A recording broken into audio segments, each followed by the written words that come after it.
Student, मैं हूं Tande sir technical channel में आपका स्वागत है। डियर फ्रेंड, आज हम बात करेंगे एक और नई वैकेंसी की जो एमपी गवर्नमेंट के द्वारा जारी की गई है। और ये वैकेंसी है एम्स भोपाल से वैकेंसी निकली है। और इसमें देखेंगे तो ये नॉन फैकल्टी पोस्ट के लिए रिक्रूटमेंट निकाली गई है। एक बहुत अच्छी अपॉर्चुनिटी ये है कि नॉन फैकल्टी में जो ट्वेल्थ बेस वाले या टेंथ पास आउट वाले स्टूडेंट हैं, ट्वेल्थ बेस वाले मतलब जो ट्वेल्थ पास हैं और टेंथ पास हैं, जो आईटीआई किए हुए हैं, उनके लिए ये वैकेंसी जारी की गई है जो नॉन फैकल्टी की पोस्ट में आती है। चलिए देखते हैं ये एम्स भोपाल के द्वारा वैकेंसी जारी की गई है।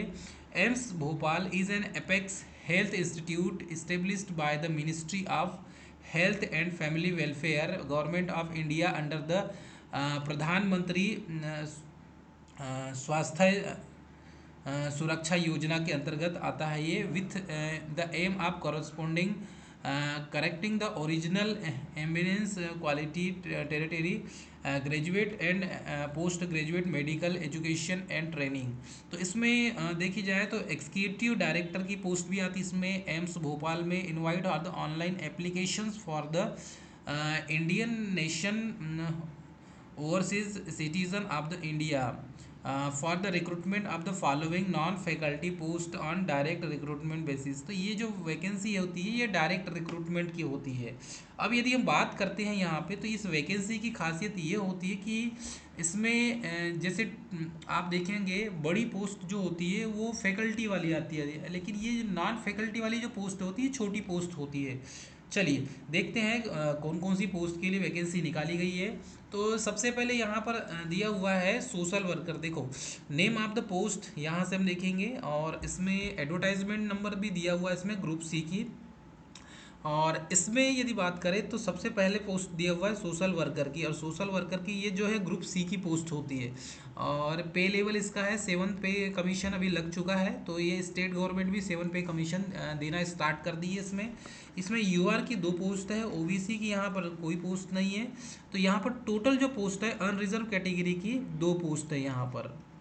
ठीक है। उसके बाद देखेंगे ऑफिस स्टोर अटेंडेंट मल्टीटास्किंग।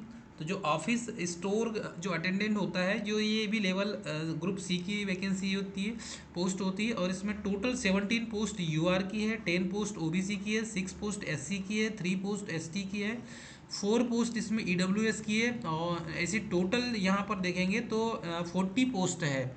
और पीडब्ल्यूडी की यहाँ पर एक पोस्ट को इंक्लूडेड किया गया है।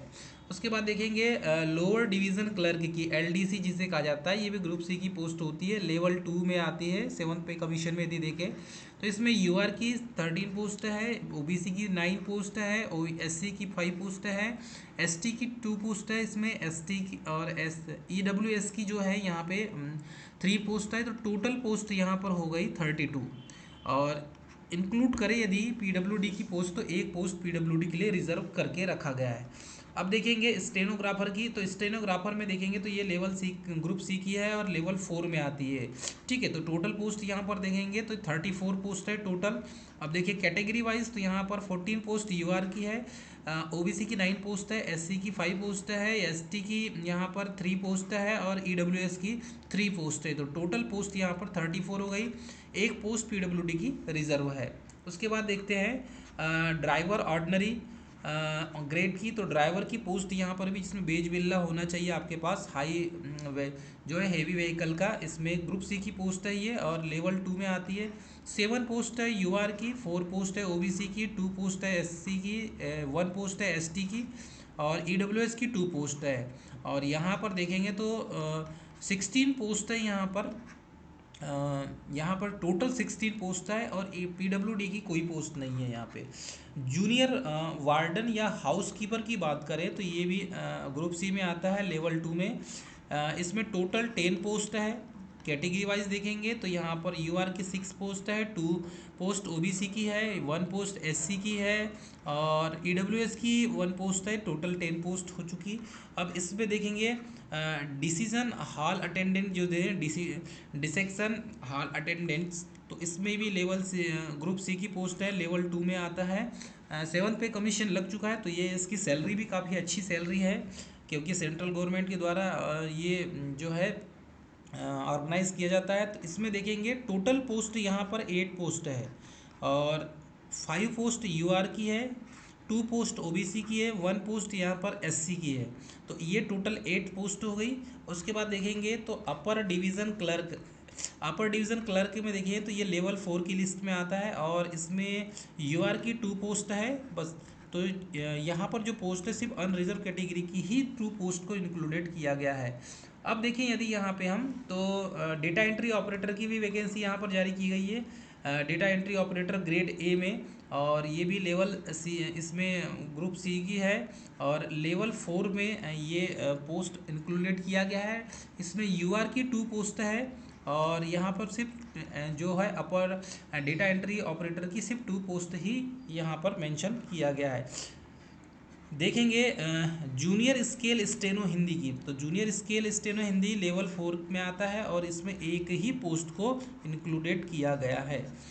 उसके बाद देखेंगे सिक्योरिटी कम फायर जैमर, तो सिक्योरिटी कम फायर जैमर में ये लेवल 4 में आता है, एक ही पोस्ट को इंक्लूडेड किया गया है यहाँ पर। और उसके बाद देखेंगे स्टोर कीपर कम क्लर्क, तो स्टोर कीपर कम क्लर्क में टोटल पोस्ट 85 पोस्ट है, बहुत अच्छी पोस्ट है, इसमें आईटीआई वालों को रखा जाता है और लेवल 2 में की श्रेणी में आता है। 35 पोस्ट तो यूआर की है, एस ओबीसी की पोस्ट 23 है, एससी की 13 है, एसटी की 6 है और ईडब्ल्यूएस की यहाँ पर 8 पोस्ट है। तो टोटल पोस्ट हो गई 85 और पीडब्ल्यूडी की यहाँ पर 3 पोस्ट अलग से रिजर्व करके रखा गया है। अब देखेंगे तो ये जितनी भी पोस्ट है टोटल पोस्ट की बात करें हम तो ये 233 पोस्ट टोटल पोस्ट यहाँ पर सिर्फ और सिर्फ भोपाल एम्स के द्वारा जारी किया गया है। ठीक है, अब देखिए यहाँ बात करते हैं हम कि इसकी एलिजिबिलिटी क्राइटेरिया क्या होगी। तो बेसिकली एलिजिबिलिटी क्राइटेरिया की बात करें हम तो यहाँ पर साफ स्पेशली अक्षर में बोल दिया गया एलिजिबिलिटी क्राइटेरिया में सोशल वर्कर के लिए अच्छा कैटेगरी भी यहाँ पर मेंशन किया गया है, eligibility under the category person benchmark disability. PWD के लिए यहाँ पर कुछ रूल्स रेगुलेशन दिया हुआ है, तो ये पीडब्ल्यूडी के लिए यहाँ पर इसको आप देख सकते हैं पूरे 12 पोस्ट के लिए जारी किया गया है। हाँ एक चीज़ है इसमें हॉरिजेंटल रिजर्वेशन 4% होगा, रिलैक्सेशन शैल बी एडमिसिबल बा पीडब्ल्यूडी के लिए। ठीक है, तो ये हॉरिजेंटल रिजर्वेशन 10% ग्रुप सी के लिए, पीडब्ल्यूडी के लिए यहाँ पर जारी किया गया है, एक्स सर्विसमैन के लिए। ठीक है, सबके लिए अलग अलग किया गया, पीडब्ल्यूडी के लिए 4% है, एक्स सर्विसमैन के लिए 10% है। ठीक है, और इसमें रिजर्वेशन यदि SC/ST की बात करें, SC/ST और EWS और PWD ex serviceman will be as per the जो है रूल्स रेगुलेशन होंगे। जैसे कि PWD के लिए आपने देखा होगा 10 ईयर होता है, EWS के लिए अलग होता है, SC/ST के लिए अलग होता है, तो वो यहाँ पर रिजर्वेशन जैसा का वैसा ही रहेगा। और इसमें executive director AIIMS Bhopal reserve the rights to weigh the vacancies as per the requirement of the institute instructions from the government of India. तो गवर्नमेंट ऑफ इंडिया के द्वारा जो इंस्ट्रक्शन जारी किए गए हैं पहले से वो होंगे। और ये जो होगी एग्ज़ाम CBT बेस्ड होगी, इसकी एग्ज़ाम होगी और एग्ज़ाम के बेस पर ही भर्ती कराई जाएगी।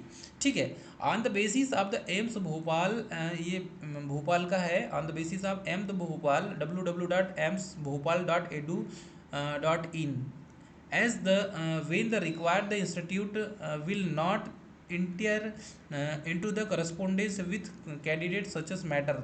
सो यहाँ पर एलिजिबिलिटी क्राइटेरिया है जो एनेक्सर 1 में दिया हुआ है। इसमें यदि बात करें तो पोर्टल में ऑनलाइन एप्लीकेशन आपको ऑनलाइन ही फॉर्म फीड करना है, ऑफलाइन नहीं है इसमें।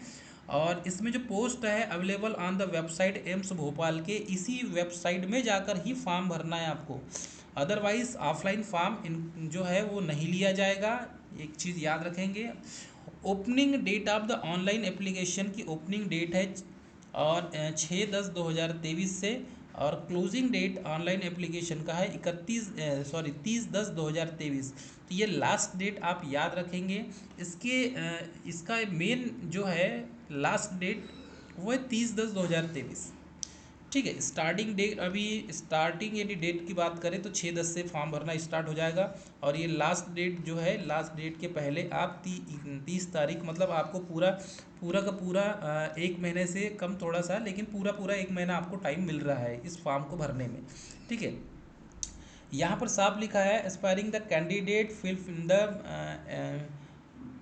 filling the fulfilling the prescribed eligibility criteria for the post of the required to apply online as per the procedure given the advertisement। तो पूरी जो प्रोसीजर है उसको पढ़ के ही आप फॉर्म भरेंगे। यदि एलिजिबिलिटी क्राइटेरिया में बैठते हैं तो ही फॉर्म आपको फिल करना है, अदरवाइज नहीं करना है, नहीं तो फिर आप डिस्क्वालीफाइड कर दिए जाएंगे। ठीक है। इसमें जो भी डॉक्यूमेंट्स लगाएंगे आप पीडीएफ और बेस पर लगाएंगे, और डॉक्यूमेंट जो है वेरिफिकेशन के समय में ये सारे डॉक्यूमेंट्स आपको लगेंगे। जो भी आप डॉक्यूमेंट यहाँ पर अटैच करेंगे वेरिफिकेशन के समय में सारे डॉक्यूमेंट आपके पास होना चाहिए। एज का जो है, age relaxation, age and all other qualification will be countable as on the closing date of the submission of the application form. मतलब कि जो क्लोजिंग डेट है 30/10/2023 तक पूरे डॉक्यूमेंट्स की जितने भी फॉर्मेट है आप लगाएंगे वो वैलिड होना चाहिए। ठीक है। और period of the experience whenever the prescribed shall be countable after the prescribed qualification. तो ये जो है 30/10/2023 के अनुसार ही जो है आपके एक्सपीरियंस सर्टिफिकेट काउंट होंगे। ठीक। उसके बाद यहाँ पर देखेंगे तो सिलेक्शन की जो प्रोसीजर होगी, सिलेक्शन की प्रोसीजर की बात करें तो प्रोसीजर ऑफ सिलेक्शन प्रोसीजर में computer based CBT based exam होगा, ऑनलाइन एग्ज़ाम होगी आपकी, कंप्यूटर बेस्ड सीबीटी एग्ज़ाम होगी। और यहाँ पर साफ लिख दिया गया है, the CBT will be conducted in manner detail of section 14 में दिया हुआ है। Candidate closing the CBT will be subjected and skill test applicable in the skill test will be qualifying nature. तो ये क्वालिफाइंग नेचर होगा, skill test होगा आपका, written exam होगी। फिर है the date and detail skill test will be notified on the website AIIMS Bhopal due to course. तो AIIMS Bhopal के वेबसाइट में एग्ज़ाम की डेट वो कंडक्ट, जो भी डेट होगी वो नोटिफाई कर दी जाएगी, आपको इन्फॉर्मेशन दे दिया जाएगा। आपको मेल भी आ जाएगा, एडमिट कार्ड भी इसका जब आ जाएगा तो हम उसका जो है डिटेल आपको बता देंगे। The result will be prepared on the basis mark score by candidate in the CBT in order to merit subject of clearing skill test applicable candidate figuring in order to merit will be subject to document verification. इसलिए याद रखेंगे जो भी documents लगाएंगे उसका आपके पास proof होना चाहिए तो ही आप फॉर्म भरें। डॉक्यूमेंट वेरिफिकेशन के समय में ओरिजिनल डॉक्यूमेंट लगेंगे जो आपको लेकर आना है, वेरीफाइड लाना है, और डेट और डिटेल जो डॉक्यूमेंट वेरिफिकेशन का वो सही सही होना चाहिए एम्स भोपाल के द्वारा जिस डेट में जारी किया गया है। The number of candidate shall be called for document verification the ratio of the 1/3 base of number. मतलब कि एक पोस्ट के लिए 3 कैंडिडेट को बुला जाएगा। ठीक है, कि 3 कैंडिडेट को बुलाया जाएगा, एक पोस्ट के लिए 3 कैंडिडेट, 1:3 का यहाँ पर दिया गया है। Final notification of the result, the list of select and wait listed candidate will be published on the website of AIIMS Bhopal after the stage of document verification. ठीक है। उसके बाद देखेंगे based on CBT detail of computer based CBT. तो computer based CBT में यहाँ पर देख लीजिए कैंडिडेट 35% मिनिमम मार्क्स तो लाना ही पड़ेगा। और सिलेबस यहाँ पर दिया गया है, the CBT will be given below the CBT scheme. क्या क्या दिया हुआ है देख लीजिए इसमें। तो टोटल मार्क्स यहाँ होगा, टोटल क्वेश्चन होंगे 100, टोटल मार्क्स 100 का होगा, 90 मिनट मिलेंगे आपको। इसमें सिलेबस यदि देखें, सिलेबस की बात करें तो सबसे पहले यहाँ पर होगा general knowledge, general awareness, English comprehension, quantity aptitude होगा। फिर इसमें जनरल इंटेलिजेंस और रीजनिंग एबिलिटी होगा। फिर फंडामेंटल ऑफ कंप्यूटर के कुछ क्वेश्चन पूछे जाएंगे, एमएस ऑफिस के, इंटरनेट के, और सीएसई कंडक्टेड रूल्स के अनुसार आपका जो ट्रेड है, ट्रेड के आधार पर फिर इसमें स्पेशलाइजेशन होगा। जैसे आईटीआई वाले इलेक्ट्रीशियन वाले तो इलेक्ट्रीशियन का एक स्पेशल वहाँ से पार्ट बी का क्वेश्चन पूछे जाएंगे। ठीक है। तो ये तो important note of CBT. CBT में निगेटिव मार्किंग भी होगा यहाँ पर 0.25 marking of each wrong answer के अनुसार यहाँ पर दिया हुआ है कि निगेटिव मार्किंग भी रखी गई है। ठीक है। टेस्ट सेंटर जो होगा वो भोपाल ही होगा। ये एडमिट कार्ड जारी किए जाएंगे। आंसर की सीबीटी का पब्लिश्ड हो जाएगा।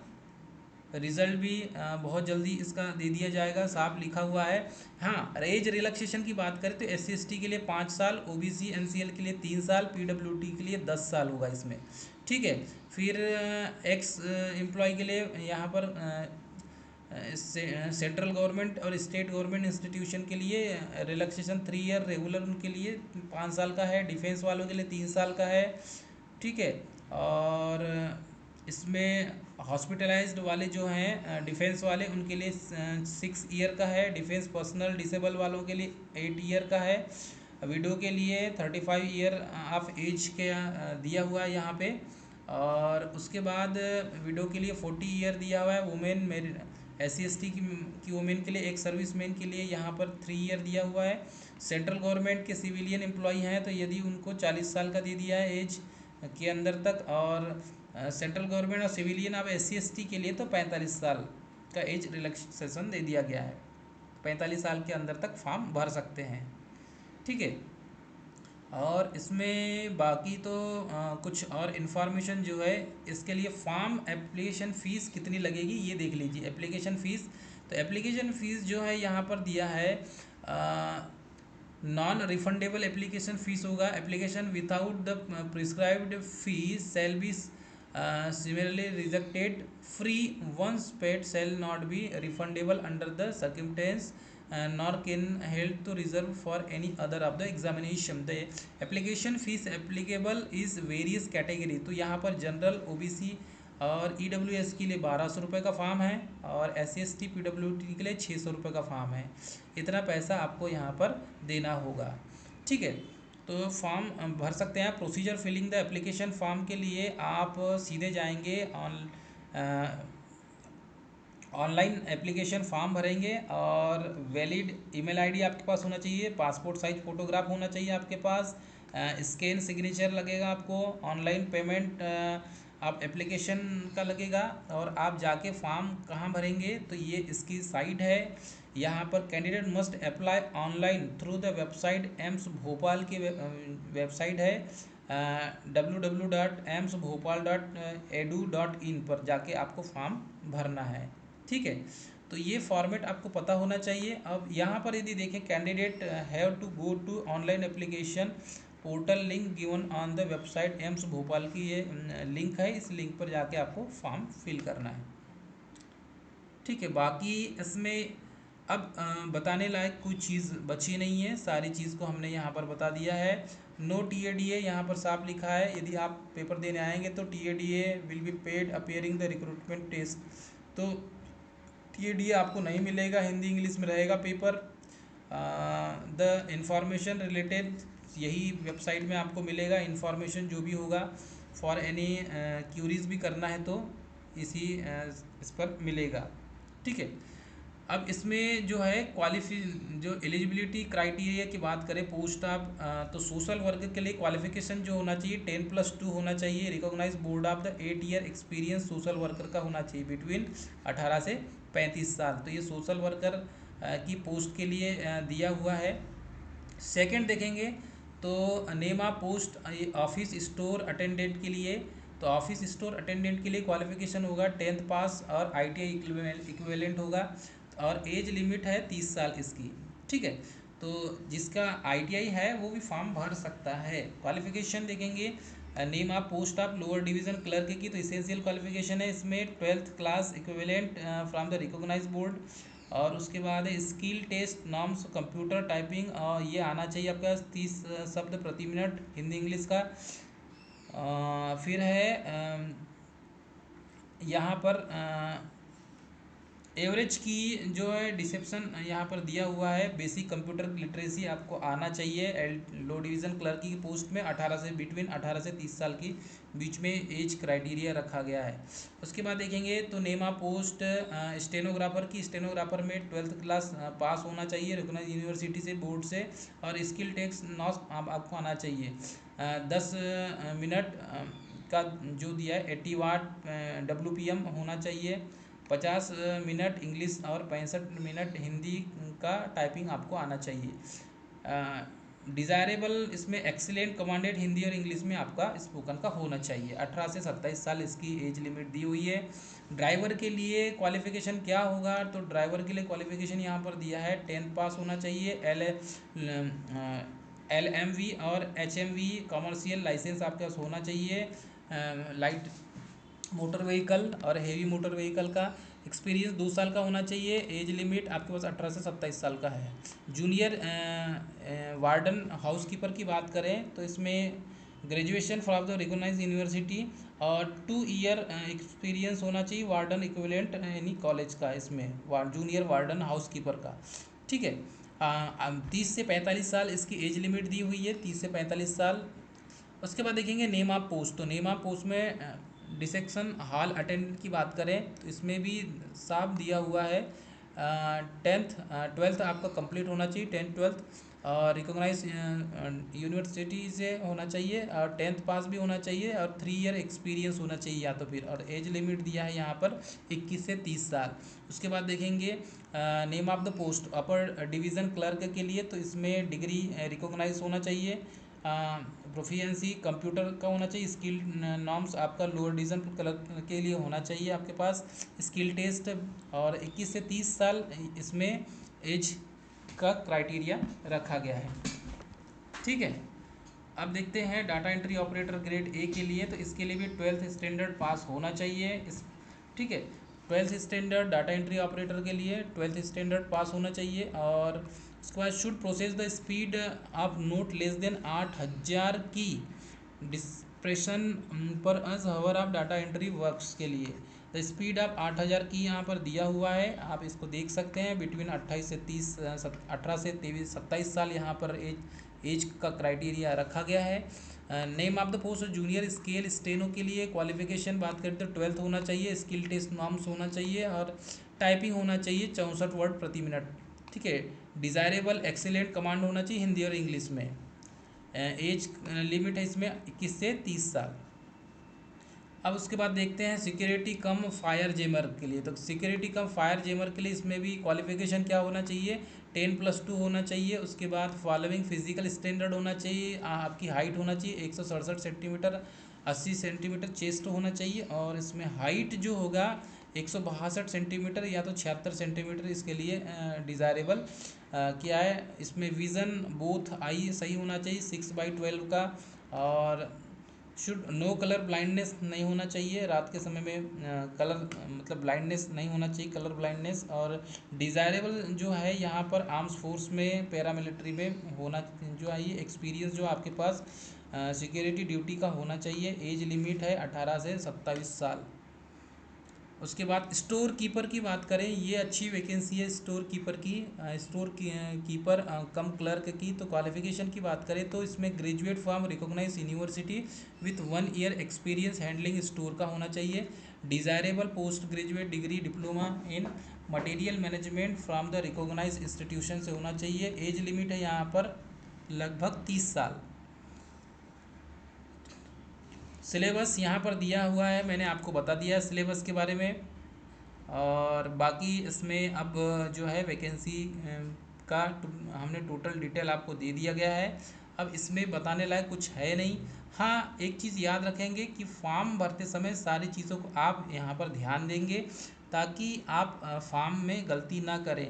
तो एक बार इस पीडीएफ को पूरा और अच्छे से पढ़ लें ताकि कोई गलती ना हो, क्योंकि गलती की संभावना फॉर्म भरते समय नहीं होना चाहिए, अन्यथा आपका जो फॉर्म है वो रिजेक्ट हो जाएगा। इसलिए एक बार इस पीडीएफ को एक बार पूरा अच्छे से पढ़ लें। यदि आपके पास ये है क्वालिफिकेशन तो ही फॉर्म भरें। तो डियर फ्रेंड, ये तो थी एम्स भोपाल के द्वारा जो जारी की गई है वैकेंसी, इसकी जानकारी। मैं उम्मीद करता हूँ आपको समझ में आया होगा, पसंद आया होगा। डियर फ्रेंड, हमारे चैनल को सब्सक्राइब, लाइक और शेयर करना ना भूलें। मिलेंगे नेक्स्ट वीडियो में, तब तक के लिए जय हिंद।